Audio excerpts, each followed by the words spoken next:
Hello मेरे प्यारे student, मैं संदीप कुमार आप सभी लोगों का संदीप सर क्लासेस में बहुत बहुत स्वागत करता हूं। आशा करता हूं कि आप बहुत घर पे सुरक्षित होंगे और आपकी पढ़ाई बहुत अच्छे से चल रही होगी।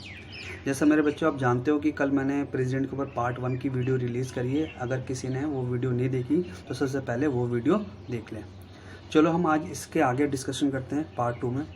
तो पार्ट 2 में ये डिस्कशन करना, जैसे आपने देखा कि इसमें मैंने कल आपसे डिस्कशन करा था, यहाँ तक डिस्कस कर चुका हूँ मैं पॉइंट्स, मैं आपको दिखा देता हूँ।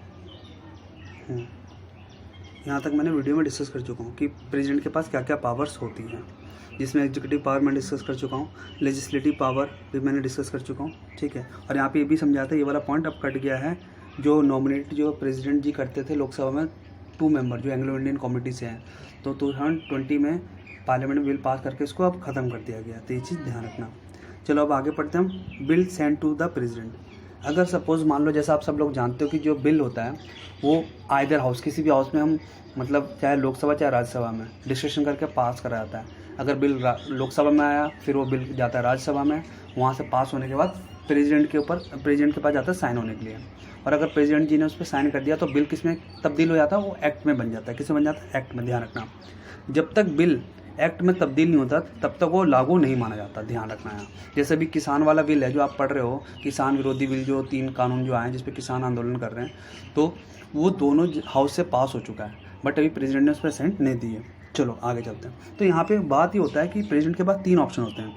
या तो जब उनके पास बिल आए तो एसेंट टू द बिल, भैया बिल पे जैसे आया बिल साइन करके भेज दिया। दूसरा ऑप्शन है कि उस बिल को विद होल्ड कर लिया, अपने पास रोक लिया। और तीसरा ऑप्शन है आपके पास रिटर्न कर दिया कि भाई देखो इसमें कुछ कमियां लग रही है मेरे को, इसको दोबारा देखो। तो ध्यान रखना, अगर वो बिल मनी बिल है तो अब याद रखना कि मनी बिल को प्रेसिडेंट जी रिटर्न नहीं कर सकते। ध्यान रखना, मनी बिल के बारे में थोड़ा सा बता दूं कि मनी बिल के बारे में हमारे संविधान के आर्टिकल नंबर 110 में बोला गया है। आर्टिकल नंबर 110 में मनी बिल के बारे में बोला गया है। मनी बिल जो है बच्चों ओनली इंट्रोड्यूस इन लोकसभा में इंट्रोड्यूस होता है। थोड़ी सी अगर मैं कहानी इसके बारे में बताऊं तो ध्यान रखना कि मनी बिल जो होता है वो राज्यसभा के पास जब जाता है तो 14 दिन का नोटिस पीरियड होता है उसके पास। अगर राज्यसभा कुछ अपना सलाह देता है तो वो ज़रूरी नहीं है कि लोकसभा को मानना ही मानना पड़ेगा, उसकी मर्जी है वो माने या चाहे ना माने। यहाँ से भी कई बार क्वेश्चन पूछ लिया था। मनी बिल इंपॉर्टेंट है, ध्यान रखना। देन आगे देखना, अगर प्रेसिडेंट के पास वो बिल दोबारा पास होके आ गया तो दोबारे उसको तो अपना सलाह देना ही देना पड़ेगा। तो वही लिख रखा, however if the bill is passed again by the parliament with और without amendment the president has to give his assent to the bill. ठीक है, याद रखना। देन आगे पॉइंट देखो, जिस तरीके से बच्चों सेंटर के अंदर प्रेसिडेंट है वैसे स्टेट के अंदर गवर्नर है, ठीक। और यहाँ पे पीएम होते हैं तो वहाँ सीएम होते हैं। तो आपको पता ही है कि भैया स्टेट के अंदर स्टेट लेजिस्लेटिव असेंबली होता है और लेजिस्लेटिव काउंसिल होता है। इस चीज़ का भी ध्यान रखना कि हमारे टोटल कॉन्स्टिट्यूशन में 6 ऐसे राज्य हैं जहाँ पर 2 ही सदनीय हैं, जिसको बोलते हैं बाई कैमरल लेजिस्लेचर। कौन कौन से हैं वो मैं थोड़ा सा बता देता हूँ आपको। बिहार, यूपी, महाराष्ट्र, कर्नाटका, तेलंगाना और आंध्र प्रदेश। ध्यान रखना, ये 6 हैं जहाँ पे बाई कैमरल लेजिस्लेचर है। तो कई बार एग्जाम में यहाँ से भी क्वेश्चन पूछ लिया जाता है, इस चीज़ का आप ध्यान रखना। पहले जम्मू कश्मीर में भी हुआ करता था, बट आपको पता ही है कि आर्टिकल नंबर 370 हटा दिया गया, तब से सर जम्मू कश्मीर अब क्या स्टेट नहीं है, वो यूटी है। तो यहाँ पे पॉइंट ध्यान रखना। तो होता क्या है कि अगर स्टेट लेजिस्लेटिव में बिल मान लो कोई पास करा गया, यहाँ पे लिख रखा है पास, यहाँ पे पॉइंट लिख रखा है, आपको ध्यान रखना। ये देखो पॉइंट देखो, यहाँ पे कह रहा है pass by state legislature is to reserve by the governor for consultation of the president. अब भाई गवर्नर के पास पावर है कोई, तो प्रेसिडेंट से पूछ सकता है। जैसे है give his assent to the bill, या प्रेसिडेंट जी भैया अपनी सलाह दे सकते हैं उस पर, या वही चीज़ें विद होल्ड कर सकते हैं, या फिर वही थर्ड पॉइंट है कि direct to the governor return to the bill, money return कर सकते हैं। लेकिन ये भी केस याद रखना, मनी बिल में रिटर्न नहीं होगा। अब मान लो दोबारा रिकंसल्टेशन के लिए स्टेट लेजिस्लेचर ने, तो उस टाइम ध्यान रखना president not obligate to give his assent if the bill is again passed by the state legislature and sent again to him for the consideration। तो वहाँ पे बाउंड नहीं होगा। देन आगे बढ़ते हैं। यहाँ पे एक बहुत इंपॉर्टेंट पॉइंट है, ये पेपर में बहुत बार ऐसे पूछा गया कि आर्टिकल नंबर 123 किसके बारे में बताता है। ध्यान रखना, ये ऑर्डिनेंस के बारे में बताता है। ऑर्डिनेंस को हिंदी में बोलते हैं अध्यादेश। ध्यान रखना बच्चों, जब कभी पार्लियामेंट सेशन नहीं चल रहा होता और अगर कोई ऐसा इंपॉर्टेंट बिल नेशन के लिए बहुत इंपॉर्टेंट है तो ऑर्डिनेंस के थ्रू पास करवा लिया जाता है। ठीक है, ध्यान रखना। तो आर्टिकल नंबर पूछता है तो ये पूछे तो आप बता देना। ठीक है, और एक चीज़ ध्यान रखना, जब भी पार्लियामेंट सेशन दोबारा मिलेगी तो 6 वीक के अंदर अंदर वो बिल डिस्कशन करके पार्लियामेंट में पास करना ज़रूरी है। देन आगे देखो प्रेसिडेंट के और क्या क्या पावर है भाई, वो रिपोर्ट कैग, आगे चल के मैं पढ़ाऊंगा CAG, controller auditor general, UPSC, finance commission, ये सारे जो है पार्लियामेंट में मतलब जो भी ये काम करते हैं ये प्रेसिडेंट को सौंपते हैं, तो ये भी प्रेसिडेंट के पावर है। देन आगे चलते हैं हम फाइनेंशियल पावर। आपको पता है कि अभी मैंने पढ़ाया कि financial money bill introduce in parliament his prior recommendation, जब भी मनी बिल इंट्रोड्यूस होता है पार्लियामेंट में तो प्रेसिडेंट के सलाह से होता है, ध्यान रखना। एनुअल फाइनेंशियल स्टेटमेंट जिसको हम यूनियन बजट भी कहते हैं, याद रखना बच्चों, हमारे कॉन्स्टिट्यूशन में बजट के बारे में कहीं जिक्र नहीं करा गया, वहाँ की जगह उसकी जगह है एनुअल फाइनेंशियल स्टेटमेंट, ध्यान रखना। तो ये भी प्रेसिडेंट के पास पावर है। No demand of grant can be made except on his recommendation, कोई भी ऐसी ग्रांट नहीं हम निकाल सकते जब तक कि वो अपनी सलाह नहीं देते हैं। देन आगे यही पॉइंट कह रहा है यहाँ पे कि constitute financial commission after every 5 year, जैसे आपको पता है कि फाइनेंशियल कमीशन अपॉइंट करा जाता है, ठीक है, जिसका सलाह फाइनेंशियल कमीशन का काम क्या है, कोई आपसे पूछ ले कि फाइनेंशियल कमीशन आर्टिकल नंबर किस में बोला गया, तो ध्यान रखना आर्टिकल नंबर 280 में बोला गया है। ठीक है, फाइनेंशियल कमीशन होगा, इसका भी कौन सा चल रहा है फाइनेंस कमीशन, अभी ये 15वां चल रहा है, अभी ध्यान रखना। जिनके हेड कौन है, NK सिंह है, NK सिंह। तो ये क्या करते हैं, ये सलाह देते हैं सेंट्रल गवर्नमेंट को कि फंड का कैसे एलोकेशन करें सेंटर में और स्टेट में। ठीक है, थोड़ा सा यहाँ पे ध्यान रखना। ये सब चीज़ें मैं आगे चलकर डिटेल में बताऊंगा चैप्टर में, बट बीच बीच में आ रहा है तो मैं आपको यहाँ से डिस्कस कर ले रहा हूँ। आई होप आप अच्छे से समझ पा रहे होंगे।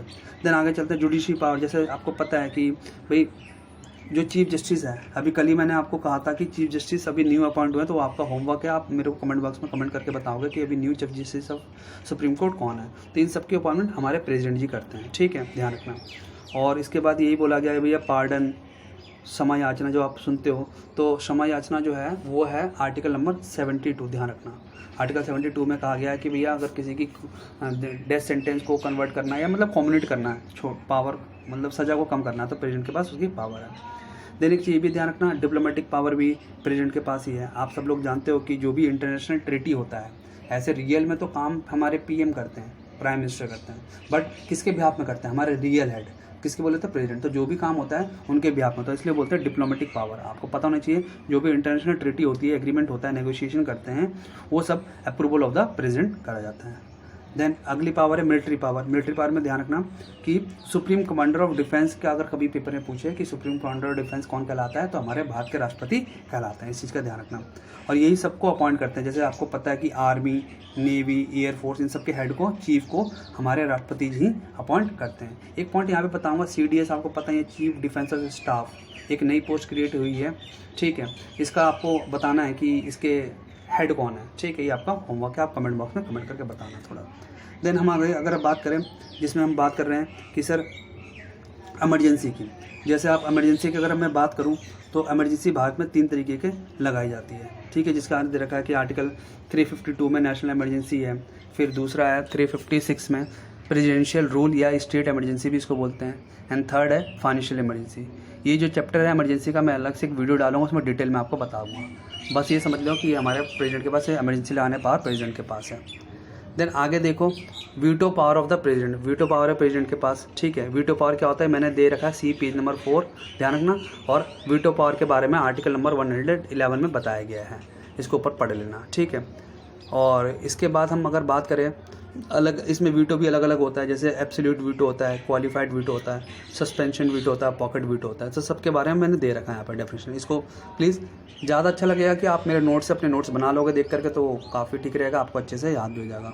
भैया इसमें एब्सोल्यूट वीटो में क्या है, बिल पास करता है तो विद होल्ड कर लेता है। फिर अगर किसी चीज़ को, लेजिस्लेचर की चीज़ों को हायर मेजोरिटी से ओवरराइड करा जाए तो उसको क्वालिफाइड वीटो बोलते हैं। फिर सस्पेंशन वीटो मतलब over ridden bye the legislature with the ordinary majority से पास कराता है, तो उसको सस्पेंशन वीटो कहते हैं। फिर पॉकेट वीटो होता है जिसमें कोई काम नहीं करा जा रहा है, जैसे समझ लो पॉकेट के अंदर डाल लिया हम, no action will be on the bill pass by the legislature. Legislature ने कोई बिल पास करा बट प्रेसिडेंट जी उसको पास नहीं होने दे रहे, साइन नहीं कर रहे। ठीक, चलो अब आगे चलते हैं। अगर आगे देखेंगे तो मैंने यहाँ पे एक ट्रिक बना रखी है। पेपर में कई बार देखा गया है कि राष्ट्रपति को ऑर्डर क्रम से पूछ लेता है कि असेंडिंग ऑर्डर में लगाओ, भाई पहले कौन आया फिर कौन आया। तो आई होप आपको ये ट्रिक बहुत अच्छी लगेगी। इस ट्रिक को मैं आपको समझाने की कोशिश करता हूँ। और सारे आपको 2 मिनट के अंदर आपको सारे प्रेसिडेंट के नाम याद करवा देता हूँ। देखो जैसे इस ट्रिक में दे रखा है, ट्रिक है प्रेसिडेंट के आगे, राजू की राधा। तो राजू का मतलब है डॉक्टर राजेंद्र प्रसाद, राधा का मतलब है डॉक्टर सर्वपल्ली राधाकृष्णन, और जाकर मतलब है डॉक्टर जाकिर हुसैन। तो यहाँ से देखो 3 चीज़ याद हो गया आपको। पहले राष्ट्रपति थे डॉक्टर राजेंद्र प्रसाद, दूसरे doctor Sarvepalli Radhakrishnan, doctor Zakir Hussain. Doctor Zakir Hussain के बारे में बताऊँ तो ये फर्स्ट मुस्लिम प्रेसिडेंट थे, ध्यान रखना, ठीक। फिर आगे देखो गिरी, राजू की राधा जाकर गिरी, फ़खरुद्दीन रेड्डी। तो गिरी का मतलब है वायवी गिरी वेंकट गिरी। फिर है फ़खरुद्दीन मतलब फ़खरुद्दीन अली अहमद। फिर रेड्डी का मतलब है नीलमा सिंह रेड्डी। नीलमा सिंह रेड्डी के बारे में ध्यान रखना, ये अनअपोज हुए थे, अपॉइंट। अनअपोज का मतलब होता है उनके अगेंस्ट में कोई राष्ट्रपति के चुनाव में खड़ा नहीं हुआ था, ध्यान रखना। फिर आगे पढ़ो, रेड्डी की जेल में। तो यहाँ पे देखना, ये जो की जो वर्ड है ना, इसका कोई ट्रिक में कोई बस ट्रिक को बनाने के लिए बनाया गया। इन शब्दों को याद रखना, जैसे राजू की राधा, की को छोड़ दे राधा जाकर, उनसे वर्ड्स मैंने बनाए हैं, ठीक है। आगे देखो जेल में, तब रमाशंकर, क्या लिखा है क्वेश्चन में, रमाशंकर नारायण की कलम से प्रतिभा निकली प्रणब के साथ। तो यहाँ पे देखो रमाशंकर से क्या है, यहाँ पे देखो जेल, यहाँ तक पढ़ा दिया मैंने। रेड्डी के बाद देखो जे से ज्ञानी जेल सिंह, और रमा का मतलब है रमाशंकर वेंकट रमन है, ठीक है, ध्यान रखना। और शंकर से डॉक्टर शंकर दयाल शर्मा, और नारायण से यहाँ जो ट्रिक है, नारायण से के नारायण, और फिर के से है कलम डॉक्टर APJ अब्दुल कलाम। कई बार पेपर में पूछ लिया था, उनकी एक बुक है विंग ऑफ फायर, बहुत बार पेपर में पूछ लेता है। विंग ऑफ फायर किसने लिखी है, डॉक्टर APJ अब्दुल कलाम ने लिखी है, बहुत एग्जाम में पूछा गया। और पी से प्रतिभा देवी सिंह पाटिल, याद रखना प्रतिभा देवी सिंह पाटिल हमारी फर्स्ट वुमेन थी जो प्रेसिडेंट बनी थी। देन 13 पे है प्रणब मुखर्जी, और इसमें अभी लेटेस्ट का मैंने नोट्स में नहीं लिखा, आपको पता ही है कि भाई 14 नंबर के हमारे प्रेसिडेंट रामनाथ कोविंद जी है। तो आई होप आप अगर इस ट्रिक को याद करोगे तो आपको सारा ऑर्डर याद हो जाएगा, ठीक है बच्चों। देन ये याद रखना, ट्रिक को लिख लेना। देन अबाउट इसके बाद हम थोड़ा सा ये भी पढ़ लेते हैं कि अबाउट प्रणब मुखर्जी के बारे में, प्रणब मुखर्जी के बारे में, कि प्रणब मुखर्जी के बारे में ये है कि इनका जो जन्म हुआ था 1935 में हुआ था।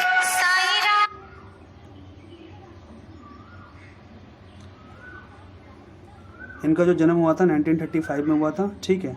और इनको भारत रत्न अवार्ड भी मिला था, ठीक है, 2019 में हाईएस्ट सिविलियन अवार्ड बोला जाता है, ठीक है।